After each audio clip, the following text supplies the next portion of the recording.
UP board class channel पर आप सभी का हार्दिक स्वागत है। बच्चों, इस वीडियो में हम यूपी बोर्ड के कक्षा 10वीं के गणित के अध्याय 1 वास्तविक संख्याएं की प्रश्नावली 1.3 के सभी प्रश्नों को हल करेंगे। तो वीडियो को पूरा देखिएगा अंत तक, जिससे आपको प्रश्नावली 1.3 के सभी प्रश्नों का हल अच्छे से समझ में आ जाएगा। बच्चों, अगर आप हमारे यूपी बोर्ड क्लास चैनल पर नए हैं और आपने अभी तक हमारे यूपी बोर्ड क्लास चैनल को सब्सक्राइब नहीं किया है, तो जल्दी से सब्सक्राइब बटन को दबाकर यूपी बोर्ड क्लास चैनल को सब्सक्राइब कर लीजिए और बेल आइकन को भी दबा दीजिए। इससे आपको क्या फायदा होगा, जब भी हमारा कोई नया वीडियो आएगा तो उसका नोटिफिकेशन सबसे पहले आपको मिलेगा। और जब भी आप YouTube में वीडियोस को सर्च करेंगे तो आपको हमारे चैनल के वीडियोस ऊपर नजर आने लगेंगे। बच्चों, इस अध्याय के बाकी सभी वीडियोस को देखने के लिए आप कभी भी आई बटन पर क्लिक कर सकते हैं। आई बटन पर क्लिक करने से आपको इस अध्याय के बाकी सभी वीडियोस के लिंक मिल जाएंगे। प्रश्न 1 में दोस्तों हमें कहा गया है कि सिद्ध कीजिए कि √5 जो है एक अपरिमेय संख्या है। हम जानते हैं √5 एक अपरिमेय संख्या है, पर हमें सिद्ध करने को कहा गया है। तो दोस्तों ये जो प्रश्न 1 है, ये बिल्कुल आपकी प्रमेय 1.4 की तरह ही है। प्रमेय 1.4 में हमने सिद्ध किया था कि √2 जो है एक अपरिमेय संख्या है। ठीक है, तो बिल्कुल उसी विधि से इस प्रश्न को भी हल करेंगे। तो आपने अगर हमारा प्रमेय 1.4 का वीडियो नहीं देखा है तो उसे अवश्य देखें।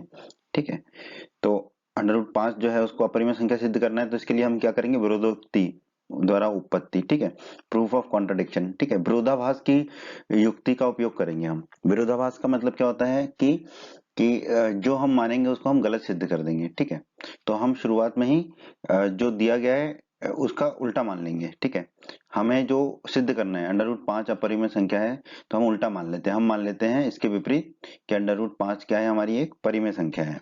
ठीक है, ये हम मान लेते हैं।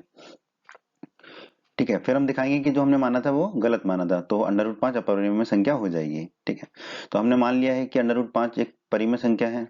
ठीक है, तो अब हम दो पूर्णांक a और b इस तरह से ले सकते हैं कि √5 बराबर a/b, क्योंकि हमने अध्याय 1 के परिचय के वीडियो में पढ़ा था कि कोई भी परिमेय संख्या को हम p/q या मतलब कोई भी दो पूर्णांकों के अंश और हर के रूप में लिख सकते हैं। ठीक है, तो यहाँ हमने लिख दिया, क्योंकि हमने मान लिया √5 एक परिमेय संख्या है, तो √5 क्या होगा, a/b, और a और b यहाँ पर क्या है, दो पूर्णांक है। ठीक है, और b शून्य नहीं होगा, ये तो आपको पता ही है। और a और b सहभाज्य होंगे, कोप्राइम।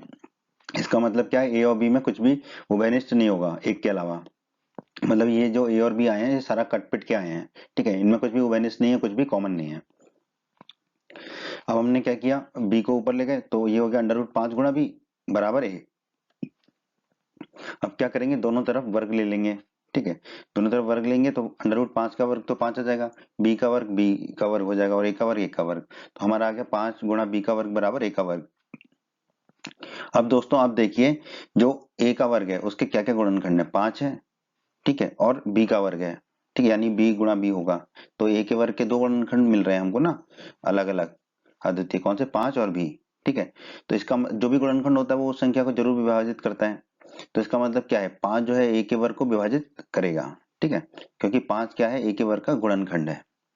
ठीक है, अब दोस्तों हमने प्रमेय 1.3 का वीडियो देखा था, जिसमें हमने सिद्ध किया था कि अगर कोई p एक अभाज्य संख्या है और p a के वर्ग को विभाजित करती है, तो p a को भी विभाजित करेगी। ठीक है, तो अब देखिए 5 a के वर्ग को विभाजित कर रहा है, तो प्रमेय 1.3 के हिसाब से 5 a को भी विभाजित करेगा। 5 जो है a को भी विभाजित करेगा। ठीक है दोस्तों, नोट कर लीजिए, फिर हम आगे बढ़ते हैं।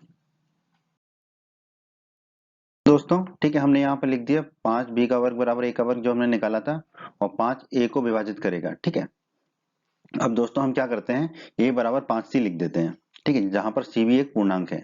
ठीक है, a की जगह हम क्या लिख देंगे, 5c।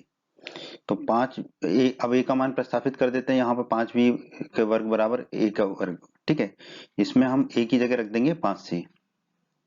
ठीक है, तो 5b का वर्ग बराबर हो जाएगा, a की जगह रख दिया 5c, तो ये 5c का वर्ग। ठीक है, 5 का वर्ग होगा हमारा 25, और c का वर्ग c का वर्ग। अब इस 25 में से इस 5 को काटेंगे तो 5 बचेगा, तो हमारा आ जाएगा b का वर्ग बराबर 5 गुणा c का वर्ग। ठीक है, अब इसको देखिए, अब b का वर्ग जो है उसके क्या क्या गुणनखंड आ रहे हैं, 5 और c, ये आ रहे हैं, क्योंकि c का वर्ग है तो c ही गुणनखंड है, अभाज्य गुणनखंड। तो इसका मतलब क्या है, जो 5 जो है वो b के वर्ग को विभाजित करेगा, क्योंकि जितने भी अभाज्य गुणनखंड होते हैं वो उस संख्या को विभाजित करते हैं। ठीक है, तो 5 जो है b के वर्ग को पूर्णतः विभाजित करेगा। ठीक है, ये आ गया। अब दोस्तों प्रमेय 1.3 के वीडियो में हमने पढ़ा था कि अगर p एक अभाज्य संख्या है और p अगर a के वर्ग को विभाजित करती है तो p a को भी विभाजित करेगी। ठीक है, तो यहाँ देखिए 5 अगर b के वर्ग को विभाजित कर रहा है तो 5 b को भी विभाजित करेगा। कैसे? प्रमेय 1.3 से। ठीक है, 5 जो है b को भी विभाजित करेगा। दोस्तों अब आप देखिए 5 जो है a को विभाजित करता है और 5 जो है b को विभाजित करता है। ठीक है, ऊपर देखिए 5 a को विभाजित करेगा, ये हमने सीखा था, देखा था अभी। और अभी हमने निकाला 5 b को विभाजित करेगा। इसका मतलब क्या है? इसका मतलब यह है कि a और b में कम से कम एक उभयनिष्ठ गुणनखंड है जो कि 5 है। ठीक है, ये इसका मतलब है, क्योंकि 5 जो है a को भी विभाजित कर रहा है और 5 b को भी विभाजित कर रहा है।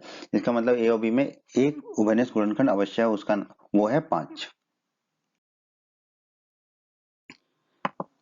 दोस्तों आगे बढ़ते हैं। ठीक है, दोस्तों हमने शुरू में माना था कि अंडर रूट 5 जो है एक परिमेय संख्या है, ये मान के हम चले थे। ठीक है, अंडर रूट 5 बराबर a/b लिखा था हमने। ठीक है, और जहां पर a और b क्या थे? सहभाज्य थे, जिनमें a और b में एक के अतिरिक्त कुछ भी उभयनिष्ठ गुणनखंड नहीं था। ठीक है, ऐसी एक परिमेय संख्या ली थी हमने अंडर रूट 5। ठीक है, लेकिन अभी अभी हमने निकाला कि a और b में कम से कम एक उभयनिष्ठ गुणनखंड 5 है, अभी अभी हमने निकाला। ठीक है, तो इसका मतलब कि जो हमने माना था वो तो सही नहीं था, क्योंकि हमने माना था a और b सहभाज्य और a और b में एक के अतिरिक्त कोई उभयनिष्ठ गुणनखंड नहीं है। पर इसको हल करने से हमें मिला a और b में कम से कम एक उभयनिष्ठ गुणनखंड 5 है। ठीक है, तो ये जो हम कथन है, इस तथ्य का विरोधाभास प्राप्त हुआ हमको, जो हम लेके चले थे कि ए और बी में एक के अतिरिक्त कोई उभयनिष्ठ गुणनखंड नहीं है, क्योंकि एक तो है 5। ठीक है, जो 5 है। तो इसका ये विरोधाभास हमें क्यों प्राप्त हुआ? ठीक है, ऐसा हमें क्यों प्राप्त हो रहा है? यह विरोधाभास हमें इस कारण से प्राप्त हुआ क्योंकि हमने एक त्रुटिपूर्ण कल्पना कर ली थी कि अंडर रूट 5 एक परिमेय संख्या है। तो ये जो हमने कल्पना की थी एक त्रुटिपूर्ण कल्पना थी कि अंडर रूट 5 एक परिमेय संख्या है। तो अंडर रूट 5 एक परिमेय संख्या नहीं होगी। तो अंडर रूट 5 अगर एक परिमेय संख्या नहीं होगी तो क्या होगी? अंडर रूट 5 एक अपरिमेय संख्या होगी। तो हम कह सकते हैं, हम निष्कर्ष निकाल सकते हैं कि अंडर रूट 5 एक अपरिमेय संख्या है, और यही हमें सिद्ध करना था इस प्रश्न में। तो हम कह देंगे इति सिद्धम। प्रश्न 2 में दोस्तों हमसे पूछा बोला गया है कि सिद्ध कीजिए कि 3 धन 2 गुणा अंडर रूट 5 एक अपरिमेय संख्या है। ठीक है, 3 धन 2 गुणा अंडर रूट 5 एक अपरिमेय संख्या है, ये हमें सिद्ध करना है। तो विरोधाभास की प्रयुक्ति से हम इसको सिद्ध करेंगे। विरोधोक्ति द्वारा उत्पत्ति, प्रूफ ऑफ कॉन्ट्राडिक्शन। ठीक है, इसका क्या मतलब होता है कि जो हमें सिद्ध करना होता है हम उसका उल्टा मान के चलते हैं। ठीक है, हमें सिद्ध करना है 3 धन 2 गुणा अंडर रूट 5 एक अपरिमेय संख्या है, पर हम इसके विपरीत मान लेंगे कि 3 धन 2 गुणा अंडर रूट 5 एक परिमेय संख्या, ये हम मान लेंगे। ठीक है, और दो पूर्णांक ए और बी ऐसे ले लेंगे कि 3 धन 2 गुणा अंडर रूट 5 बराबर क्या हो जाएगा? a/b। ये हम अध्याय 1 के परिचय के वीडियो में पढ़ चुके हैं कि कोई संख्या अगर परिमेय संख्या है तो उसे a/b या p/q के रूप में हम लिख सकते हैं। ठीक है, जहां पर b जो हर है वो शून्य नहीं होगा। ठीक है, और ए और बी जो है वो सहभाज्य होंगे। सहभाज्य का मतलब ए और बी में कुछ भी कॉमन नहीं होगा। ठीक है, सारा कुछ कट पिट गया होगा। ठीक है, कुछ भी उभयनिष्ठ नहीं होगा, सिर्फ किसके अलावा? एक के अलावा। एक तो उभयनिष्ठ सब में ही होता है। ठीक है, कोई उभयनिष्ठ गुणनखंड इनका नहीं होगा। ठीक है, अब हम क्या करेंगे? 3 को दाईं तरफ ले जाएंगे तो हमें कितना मिलेगा? 2 गुणा अंडर रूट 5 बराबर a/b-3 या -3। ठीक है, अब 2 को भी ले जाएंगे। ठीक है, तो अंडर रूट 5 बराबर हमें कितना मिलेगा? 1/2 हो जाएगा, 2 नीचे जाएगा तो। ठीक है, कोष्टक के अंदर आएगा a/b-3। ठीक है, ये आ जाएगा। अब दोस्तों a और b पूर्णांक है। ठीक है, तो a/b जो है वो जो है एक परिमेय संख्या है। ठीक है, ये तो हमने मान के ही चले थे। एक परिमेय संख्या 3 भी एक परिमेय संख्या है। एक परिमेय संख्या में से अगर एक दूसरी परिमेय संख्या को घटाएं तो हमें परिमेय संख्या ही मिलती है। ये दोस्तों आपने कक्षा 9 के अध्याय 1 में पढ़ा होगा। हमारा कक्षा 1 के अध्याय 1 का परिचय का वीडियो भी आप पढ़ सकते हैं इसको समझने के लिए कि कैसे एक परिमेय संख्या में से दूसरी परिमेय संख्या को घटाएं तो हमें परिमेय संख्या ही मिलती है। ठीक है, तो ये पूरा एक परिमेय संख्या होगा। ठीक है, फिर उस पूरी परिमेय संख्या में भी अगर एक 2 का भाग दें या किसी भी पूर्णांक का भाग दें, ठीक है, तो हमें एक परिमेय संख्या ही मिलती है। तो हम कह सकते हैं कि 1/2 गुणा a/b-3 एक परिमेय संख्या होगी, क्योंकि a और b पूर्णांक है। जब ये दाईं तरफ वाला परिमेय संख्या है तो बाईं तरफ वाली भी परिमेय संख्या होगी, क्योंकि ये किसके बराबर है? अंडर रूट 5 के। तो अंडर रूट 5 भी एक परिमेय संख्या होगी। परंतु दोस्तों हम जानते हैं अंडर रूट 5 एक अपरिमेय संख्या है, ये हम जानते हैं। ठीक है, तो यस, अब जो हम हल कर रहे हैं तब हमें आ रहा है कि अंडर रूट 5 एक परिमेय संख्या होगी, परंतु हम जानते हैं कि अंडर रूट 5 एक अपरिमेय संख्या है। तो ऐसा विरोधाभास क्यों हो रहा है? ठीक है, ऐसा कॉन्ट्राडिक्शन क्यों हो रहा है? यह विरोधाभास हमें इस कारण से प्राप्त हो रहा है क्योंकि हमने त्रुटिपूर्ण कल्पना कर ली थी। क्योंकि हमने शुरू में क्या मान लिया था? 3 धन 2 गुणा अंडर रूट 5 एक परिमेय संख्या है। ठीक है, ये हमने माना था। ये था नहीं, ये हमने माना था, मान लेते हैं। ठीक है, तो हमने ये त्रुटिपूर्ण गलत मान लिया था। तो इसका मतलब क्या होगा कि 3 धन 2 गुणा अंडर रूट 5 एक परिमेय संख्या नहीं होगी। तो परिमेय नहीं होगी तो क्या होगी? अपरिमेय होगी। तो हम कह सकते हैं 3 धन 2 गुणा अंडर रूट 5 एक अपरिमेय संख्या है। ठीक है, तो हम निष्कर्ष निकाल लेते हैं कि 3 धन 2 गुणा अंडर रूट 5 एक अपरिमेय संख्या है। ठीक है, यही हमें सिद्ध करना था, तो हम लिख देंगे इति सिद्धम। प्रश्न 3 में दोस्तों हमसे कहा गया है सिद्ध कीजिए निम्नलिखित संख्याएं अपरिमेय हैं। ठीक है, 1/√2, 7 गुणा √5, 6 धन √2। 3 भाग हैं इस प्रश्न के, तो तीनों भागों में हमें बताना है कि ये तीनों संख्याएं क्या है? अपरिमेय हैं। एक एक करके हम हल करेंगे, पर जो तीनों भाग है उसमें हम कौन सी युक्ति का उपयोग करेंगे? विरोधाभास वाली, विरोधोक्ति, प्रूफ ऑफ कॉन्ट्रडिक्शन। यानी कि जो हमें दिया गया है हम उसका उल्टा मान लेंगे, जो हमें सिद्ध करना है हम उसका उल्टा मान लेंगे। ठीक है, तो हम तीनों में पहले मान के चलेंगे कि जो संख्या दे रखी है वो क्या है? परिमेय संख्या है। तो आइए हम पहले भाग को हल करते हैं। हमें 1/√2 को अपरिमेय सिद्ध करना है, तो हम इसका विपरीत मान लेते हैं कि 1/√2 जो है वो एक परिमेय संख्या हम मान लेते हैं। अपरिमेय सिद्ध करना है पर हम परिमेय मान लेते हैं। ठीक है, तो और दो पूर्णांक ए और बी ले लेते हैं कि जो ए और बी हैं वो कैसे होंगे? 1/√2 बराबर a बटा बी होगा, क्योंकि अध्याय 1 के परिचय के वीडियो में हमने पढ़ा है कि परिमेय संख्या को हम a बटा बी या p बटा q के रूप में लिख सकते हैं। ठीक है, जहां पर भी शून्य नहीं होगा, हर शून्य नहीं होगा। ठीक है, और ए और बी जो है सहभाज्य होंगे, मतलब ए और बी में कुछ भी कॉमन नहीं होगा, कुछ भी उभयनिष्ठ नहीं होगा सिवाय एक के। ठीक है, कोई उभयनिष्ठ गुणनखंड इनका नहीं होगा। अब हम क्या करते हैं? उस दोनों को उल्टा कर लेते हैं। तो √2, 1/√2 को उल्टा करेंगे तो √2 ऊपर जाएगा, एक नीचे जाएगा। दाईं तरफ भी b ऊपर जाएगा और a नीचे आएगा, तो हमें मिलेगा √2/1 बराबर b बटा a। बटे में एक हो तो उसका कोई महत्व नहीं होता है, तो हमारे आ जाएगा √2 बराबर b बटा a। ठीक है, चूंकि a और b पूर्णांक है, ठीक है, हमने लिए a और b पूर्णांक, तो b बटा a भी एक परिमेय संख्या होगी। ठीक है, a बटा b भी होगी और b बटा a भी एक परिमेय संख्या होगी। तो √2 भी एक परिमेय संख्या होगी, क्योंकि b बटा a ही क्या है? √2। अगर b बटा a परिमेय है तो √2 भी परिमेय है, क्योंकि वो दोनों एक ही है, बराबर का चिन्ह लगा है, तो 2 भी एक परिमेय संख्या होगी। परंतु दोस्तों हम जानते हैं √2 एक अपरिमेय संख्या है। आगे बढ़ते हैं दोस्तों। ठीक है, हम मान के चले थे 1/2 एक परिमेय संख्या है। ठीक है, और इसको जब हमने आगे हल किया तो हमें प्राप्त हुआ कि √2 भी एक परिमेय संख्या होगी, परंतु हम जानते हैं कि √2 जो है एक अपरिमेय संख्या है। तो ऐसा क्यों हो रहा है? यह विरोधाभास हमें इस कारण प्राप्त हुआ क्योंकि हमने त्रुटिपूर्ण कल्पना कर ली थी कि 1/√2 जो है एक परिमेय संख्या है। ये जो कल्पना थी हमारी गलत थी। तो 1/√2 अगर एक परिमेय संख्या नहीं होगी तो क्या होगी? अपरिमेय संख्या होगी। तो हम निष्कर्ष निकाल सकते हैं कि 1/√2 जो है एक अपरिमेय संख्या है। तो यही हमें दर्शाना था, यही हमें सिद्ध करना था पहले भाग में, तो हमने लिख दिया इति सिद्धम। प्रश्न के दूसरे भाग में हमें दिया गया है 7 गुणा √5, इसे हमें अपरिमेय संख्या दर्शाना है। तो हम वही विरोधोक्ति द्वारा उत्पत्ति लगाएंगे, प्रूफ ऑफ कॉन्ट्रडिक्शन, कि जो हमें सिद्ध करना है हम उसका उल्टा मान लेंगे। तो हम मान लेंगे कि 7 गुणा √5 एक परिमेय संख्या है।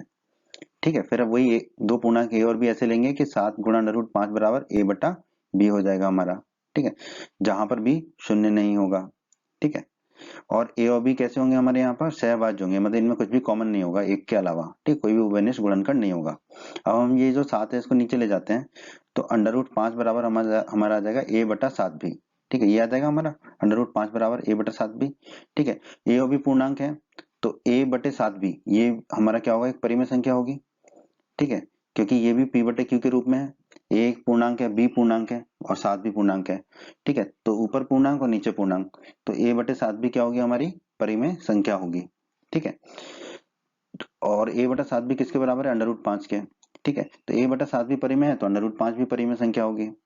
ठीक है, तो हमने लिख दिया ये, परंतु हम अपने ज्ञान से जानते हैं कि √5 एक अपरिमेय संख्या है। अब ऐसा कैसे है? हम जानते हैं √5 एक अपरिमेय संख्या है और अभी हमने निकाला √5 एक परिमेय संख्या है।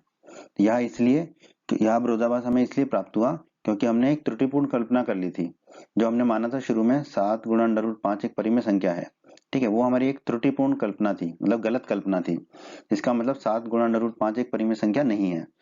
तो अगर कोई संख्या परिमेय संख्या नहीं है तो वो क्या होगी, अपरिमेय संख्या। तो 7 गुणा अंडर रूट 5 क्या होगी, एक अपरिमेय संख्या होगी। तो हम निष्कर्ष निकाल सकते हैं कि 7 गुणा अंडर रूट 5 एक अपरिमेय संख्या है, और यही हमें सिद्ध करना था। तो हम कह देंगे इति सिद्धम। आइए दोस्तों, प्रश्न के तीसरे भाग में हमें सिद्ध करना है कि 6 धन अंडर रूट 2 जो है एक अपरिमेय संख्या है।